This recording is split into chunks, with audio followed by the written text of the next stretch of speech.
அடுத்தது அமித்து கிழக்கு நோக்கி 30 கிலோமீட்டரும் பிறகு வலம் திரும்பி 40 மீட்டரும் பிறகு இடம் திரும்பி 30 மீட்டர் நடந்தார். தற்போது அவன் புறப்பட்ட இடத்திலிருந்து எத்திசையில் உள்ளான்.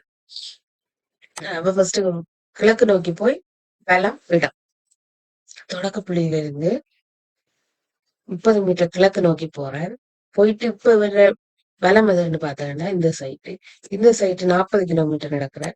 அதுக்கப்புறம் திரும்பி இடம் என்னக்குள்ள வெளிப்பக்கம் இந்த சைட் 30 தொடக்க புள்ளியிலிருந்து இந்த ரெண்டா இங்க ஸ்டார்ட் பண்ணவர் இப்ப இந்த கோணர்ல நிக்கிறார். சரியோ, இங்க நிக்க அது என்னது தென்கிழக்கு திசையில் நிற்கின்ற. அப்ப விட தென்கிழக்கு. அப்ப ஆன்சர் இருக்காண்டு எஸ் ஆன்சர் சி. விட தென்கிழக்கு. ரகு மேற்கு நோக்கி செல்கின்றான்.